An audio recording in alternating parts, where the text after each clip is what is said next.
Hey guys, Mark here from Okinawa. I just wanted to come up with this quick video for you guys. As most of you know, I spend at least 1 or 2 days of every month shooting the Milky Way here in Okinawa.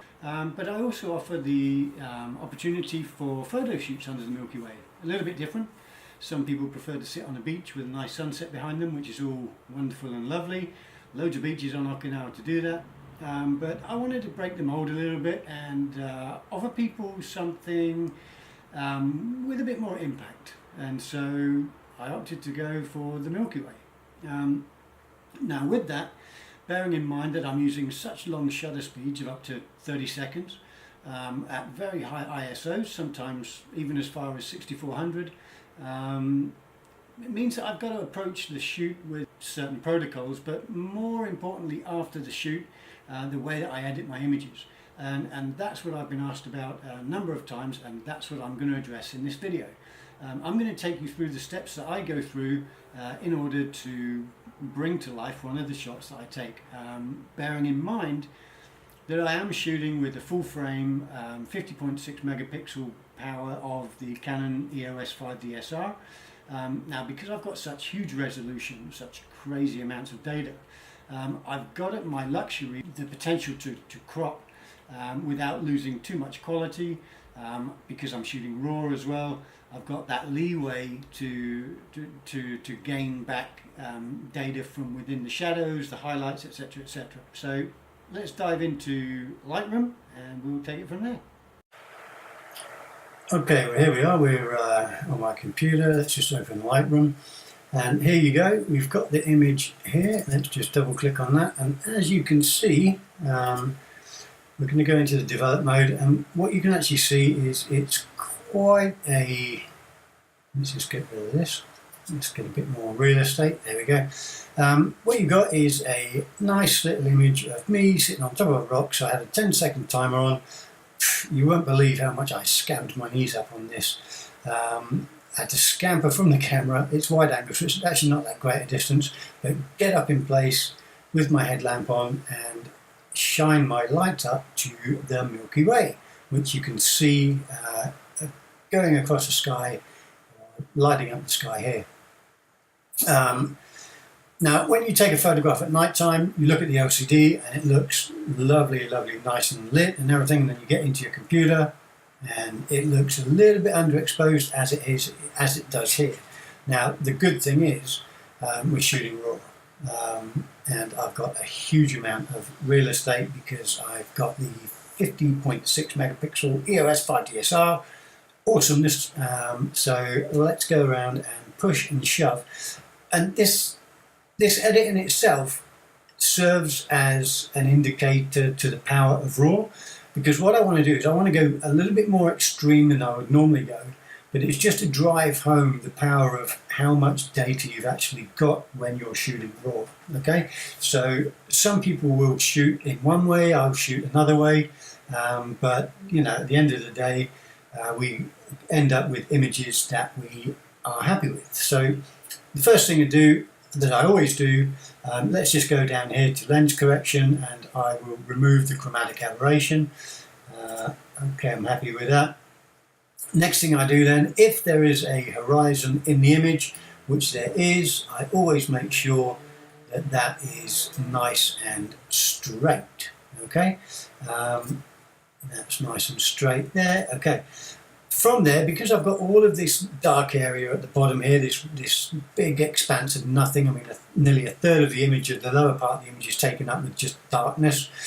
So what I'm going to do with the resolution constraints set in place, I'm just going to drag up until I find a composition of the image that I am happy with, and I think I'm happy with that. So let's go ahead and just click on that. There we go. Right, I now am happy with this, with the main crop, with the fact that the horizon is nice and straight. So from here, what I will now do is I will go and start my edit. All right. Now, when I'm editing Milky Way, or when I'm shooting Milky Way, I have to shoot at such high ISO and exposures that there is the potential for a lot of noise to get picked up on the sensor. If I were to just punch in there anywhere, you can see all of this noise that's in the image here. Yuck. All right. One way to avoid some of that is if you notice in Lightroom, if you go to detail, you'll see that there is a default sharpening amount of 25%. I slapped that down to 0. Okay, and for me, in a way, I think that just gets rid of a small amount of the noise that is created, additional noise that is created when there is sharpening applied to the noise that's already there. Okay, we'll come back a bit later on and we'll go back to replacing some of that sharpness later. All right, so let's crack on with where we are. We can't see the Milky Way as clearly as the final image is going to show, but here you can see it in the image here. What I always do is I'll start out by bumping up the exposure just so I can see what I'm working with in the shadows. Okay, not to a crazy amount, but yeah, about 60, plus 60, 0.65. That does me. All right, from there, a little bit of contrast. Okay, let's add a little bit of darkness back into the sky, but just retain that lightness. Okay, highlights, I'll take that down a little bit. You'll see why in a minute. Okay, I'll take that down a little bit, pump up the whites a little bit more just to make it pop a little bit more. Shadows, I'm going to boost those a bit, but not too much with this, because I don't want to increase the shadows too much on the universal image. Okay, blacks I'll leave like that. Clarity, yep, I'll pump that up a bit, and I'll do that on any image that doesn't have a human face in it. And that's because I just don't like what happens to the human face when you put clarity on it. It doesn't really need it. Vibrance, yeah, we can always mess around with that, but I'm going to leave that at 0 for the moment. The big slider that we're going to play with, well, one of the main sliders is this dehaze, but again, I don't overdo it. Now I'll go to a maximum of about 33, 34. Okay, and you can now start to see that the Milky Way is becoming a bit more prominent in the sky. All right. Now, for the most part, what I use when I'm editing my Milky Way are ND filters or ND grad filters that I create with Lightroom and the paintbrush. All right. What you will notice here in my headlamp, the headlamp that I've got on my head, there's a little bit of overbearing white coming through, so I'll just knock that down a little bit with the highlights until it goes to 0. Okay, now there are ways that you can play around with the sliders. If you go with option and then you go to exposure, for example, you can see the screen goes black until such time as you get the slider to a point where you start to see stuff on the screen. And I said 0.65, that's good enough for me.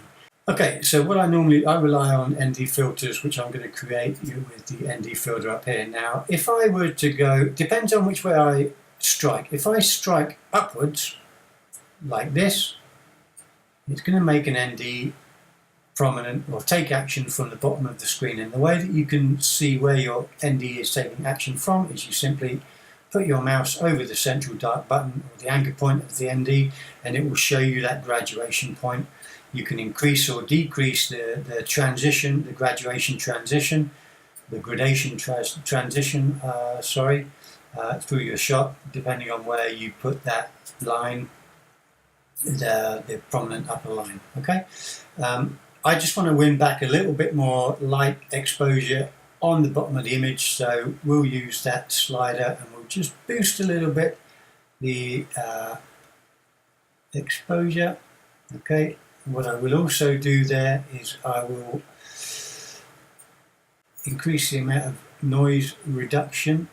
Okay, I think this was shot ISO 3200, so it's going to be very noisy. Right. What I'm now going to do is I'm going to create a new ND, but this one I'm actually going to come across. Okay, because what I want to do is I don't want to affect too much the me on the rock. Okay, so what I'm going to do is I'm going to twist it so that it doesn't influence too much me on the rock. It can influence everything else, but not me. I don't want to be influenced. Hold your filter over there. There we go. Let's just swing that around a bit more. Okay, so we're getting there. We can just angle that up a bit. Let's come down here.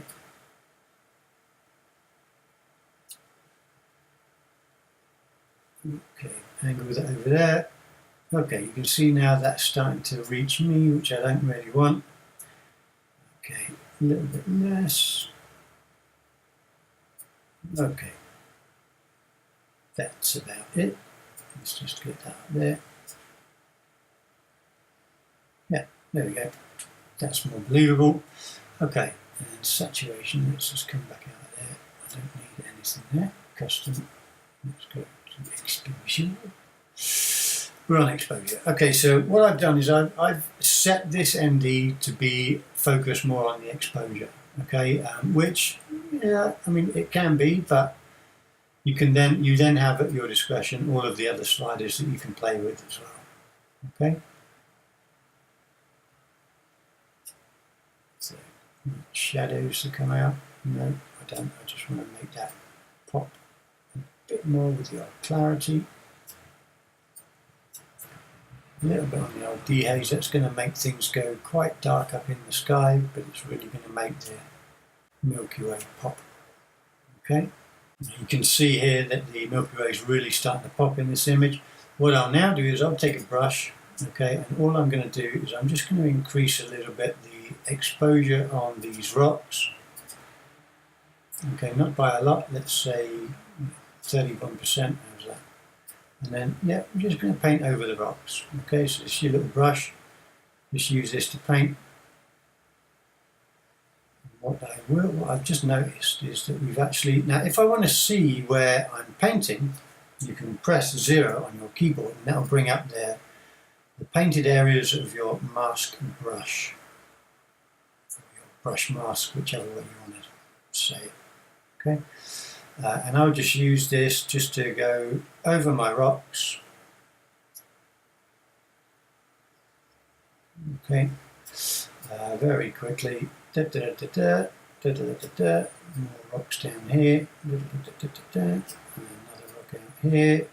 This is cool. And you can make your brush as big or as small as you want, and you can then also, if you really want to get into it, you can zoom into your image with a tiny brush and really get into the, if you really pay attention, take a long time to focus on each rock or any aspect that it is that you want to work on. But for this, okay, I'm just doing something very quick, very easy, just to show you the power of editing raw. Okay, once you've done that and you're happy with your brush, let's also come out of develop, go into the library, click on me a little bit, go back into develop, click your brush, and what I'm then going to do, find my anchor point for my brush, there it is. Okay, then go up, and I'm going to brush me, that's me.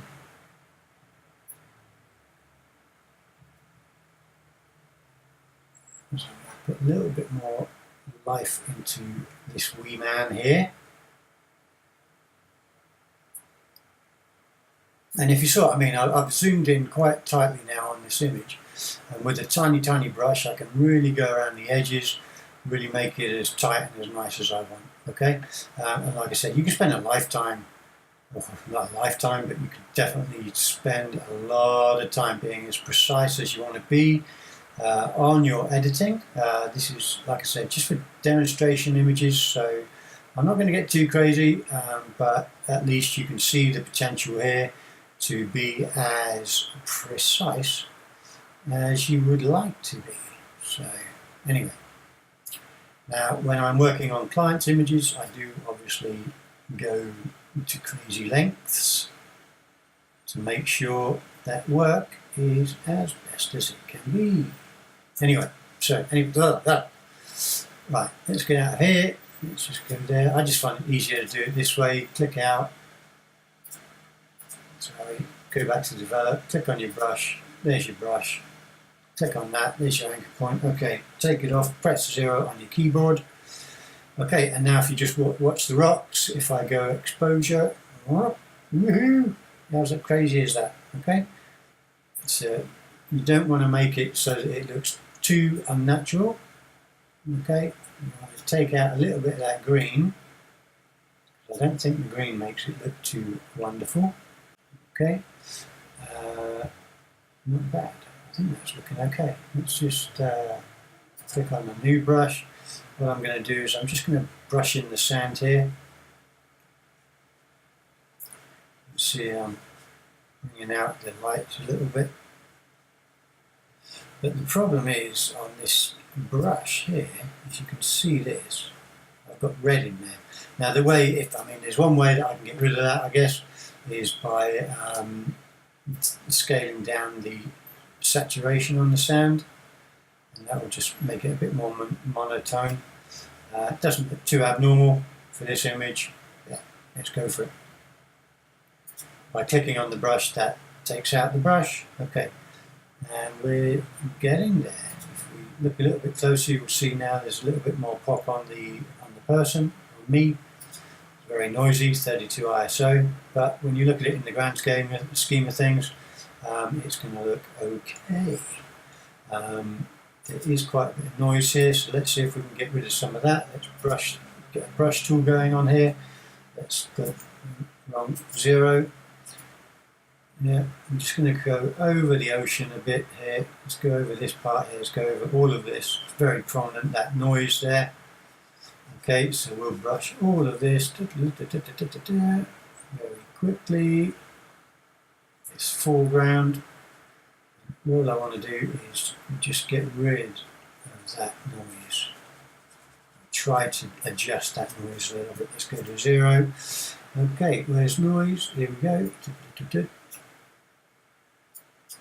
There we go, we're getting rid of some of it. It softens up a bit the rocks, so you want to be careful that you don't overdo the softening here. I don't think that you're going to get an image that really gets 0 noise in it from the Milky Way. That's just part and parcel of life when you're shooting that particular thing. But I actually think that this image in itself now is not too bad. So there's one more thing that I need to do, and that is to address these little lights that you see on the horizon. I don't know, you've got a whole bunch of stars up in the sky, but you've just got these two very lonely little lights here on the horizon. So all I'm going to do is I'm going to take the spot removal tool. I will go to the light, click it on there, and what you'll find is that if you then put your drag onto the source ring, you can then decide what area you want to use to source out or to scratch out that light. And if I try and get it as close to possible as the horizon, size, feather, opacity, feather, there we go. So we've actually now erased that. Okay, for that one, let's come out of there a minute. Let's go scrunch across. Yeah, we'll come across, click that, select it again, and let's just try and get rid of this. Sorry, that one there. There we go. Make it nice and small. And get it in there. And there it's got my source file, and you can, by moving it around, you can see that that pretty much addresses that issue. And by, there we go. And if I now come out of there, you'll see those two little bright lights, distracting as they could have been on the horizon, are now gone. You do have this light blue over here, but I think that would be a bit more problematic to get rid of. And you know, there is actually an island out there, so I don't see that as being a problem. Okay, it's pretty weird how that light just stopped quite dead there. I can't understand why that happens. Could be a cloud, but c'est la vie. All right, so that's pretty much it. I'm happy with this shot. I'm happy with the way things have turned out. It is not a bad little image. something to share on social media. I'm happy with it. It's not something that I'm going to hang on my wall and print, but for an evening of fun out shooting, it's just a nice image to share with people. Okay. Please feel free, if you like this video, to subscribe, hit the button below, and if you are in Okinawa and you want to learn how to shoot the Milky Way, hit me up. And not just the Milky Way, plenty of workshops to choose from. I'm always available. Give me a shout, always happy to hang out. Cheers guys, until the next video, which I hope will be one out in the Yambaru or somewhere out in the island. It's just a little bit rainy today, so I thought I'd have to stay at home and make a video at home. Hope you enjoyed it. Cheers guys and girls.